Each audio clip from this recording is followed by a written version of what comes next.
Hey guys, today we're reacting to hamminations.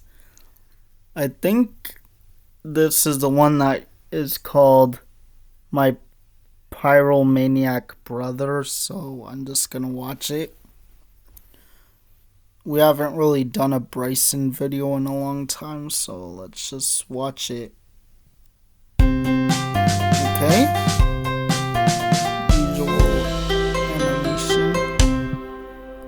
Hi, welcome to Bryson's cooking show. Today we are cooking cereal. First add cereal, then... But Bryson, what if I like pouring the milk first? Do I want to As I was saying, first add cereal, then so milk, and voila, really we've bad. got cereal. What? Wait, no. The gates of hell open wide to receive thy soul. Now submit thyself to unending torment. No, please, I'm a good boy. Okay, he talked way too fast. Oh, so no. Yeah, I can't really cut out there. Let's just pretend he didn't. Red please guy save didn't me. Really say that.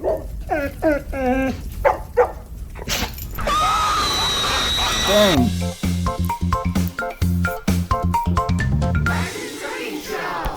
And Hi, Bo's I'm Bryson, and I once started a grease fire in my house. Like, and believe it or not, this is not the first fire that the treats. Hamminations family has endured. Let me start at the beginning. Now, almost all these stories revolve around one sibling, the pyromaniac of the family, my oldest brother, Brody. Coming. Now, before I decimate my brother's reputation, slander his name permanently, and ensure that he's never allowed within 500 feet of a lighter ever again, let me just preface with this.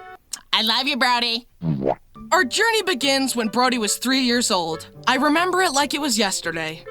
Except I wasn't even born yet. Bruh. My family was visiting our grandparents and uncles, and my Uncle Mark decided to have some bonding time with Brody. It remains a mystery to this day what Uncle Mark was thinking, but he decided to teach Brody how to use a lighter and how to lock doors. Two essential skills for any 3-year-old, obviously. In one fell swoop, this knowledge transformed Brody from a harmless toddler to a dangerous fire hazard capable of burning the house down. Brody put his knowledge to use immediately. He locked himself in Grandma's room, hid under the bed, and started melting the wax under there. The bottom of the bed began to burn, and the wax started melting down onto the carpet. The family smelled the smoke and ran around the house looking for Brody. Oh my God! Okay, it's happening. Everybody stay calm. What's the procedure, everyone? What's the procedure? Stay calm. But the door was locked. When they finally got in, they saw Brody with a lighter in hand, standing next to a burning bed. They put the fire out quickly as Brody watched. Even though it wasn't there, I can imagine Brody grinning to himself, because born inside him at that moment was a flame that would never go out. This was the beginning of a lifetime of pyromania. My parents were rightfully mad at Uncle Mark, and years later they got back at him. Uncle Mark's son was very young, and my parents were visiting. Hey, little guy, come here. I'm gonna teach you how to use a lighter. No! No! No! Skip it up and down.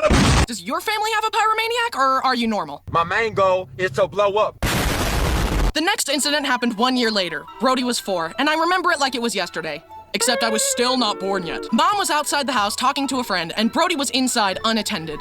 He decided that he wanted a hot dog. He had seen our parents use the microwave before and thought, oh, I just need to put it in the microwave, hit a couple buttons, and hit start. So that's exactly what he did. But he unknowingly set it to over an hour. A while later, Mom's friend noticed smoke coming out of the windows in the house. Mom ran inside in a panic and found Brody with his hot dog. I tried to make a hot dog, but all I got was a piece of poop.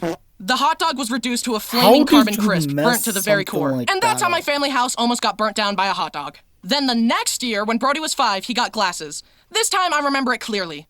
Except I still hadn't been born yet. Once again, he was left unattended in the kitchen. Brody found a lighter, sat on the counter, and began lighting it over and over. You know, for entertainment. Then he thought, I wonder if my glasses are fireproof. He slowly began to raise the lighter closer and closer to his face, and...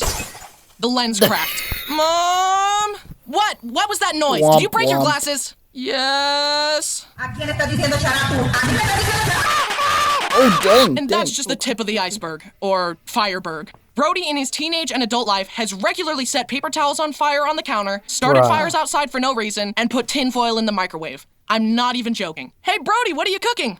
And when Brody was 6, he had to be held on a leash whenever he would go out. Yeah, he was one of those kids. However, even the leash could not contain his chaotic nature, because somehow, in one day, Brody set off a car alarm, an elevator alarm, and an airport alarm.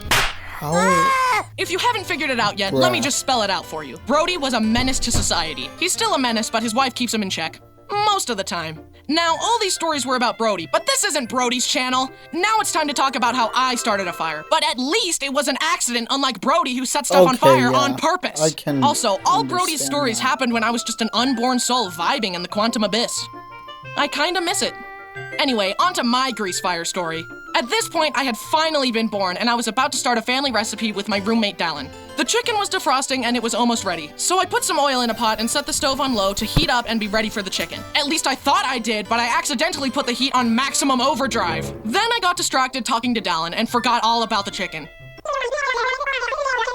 Yes. After a while, Can't the even room read suddenly that started filling with fast. smoke. I wonder what that could be. We looked and saw a plume of smoke coming from the pot. As I ran over to try and fix my horrible mistake, the smoke caught fire and blazed forth an eerie orange glow.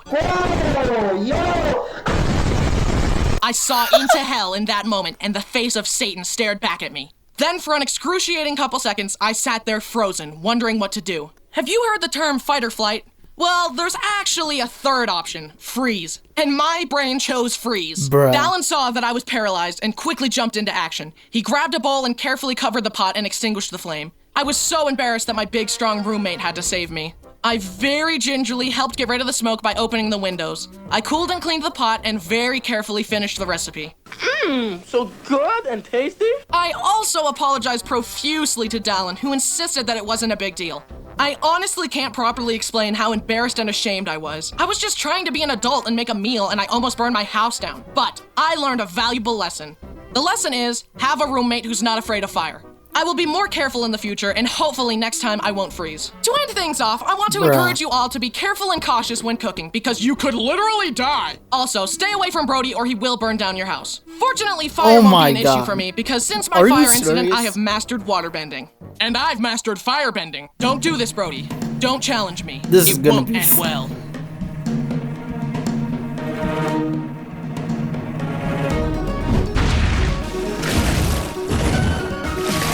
Get splashed. Dang, those are about to get smoked.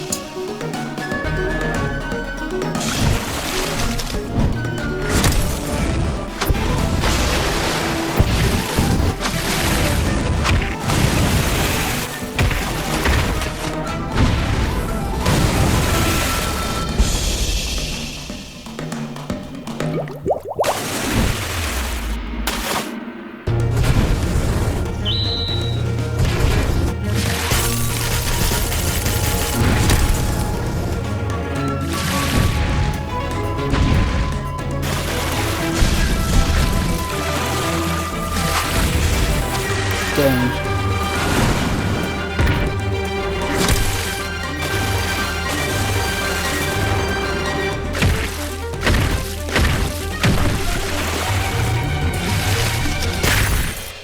Oh, dang! I'm sparing you, brother. I'm letting you go in the name of our past friendship.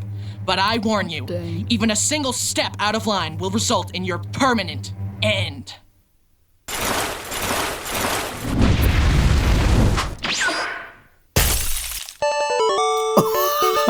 Whatever, this game sucks anyway. You're just mad because you lost. Maybe, but at least my house isn't on fire. Bruh. Hi, thanks for watching. Wasn't that fight scene amazing? My team did a fantastic. Okay guys, that's gonna do it for today's video, and see you guys on the next one.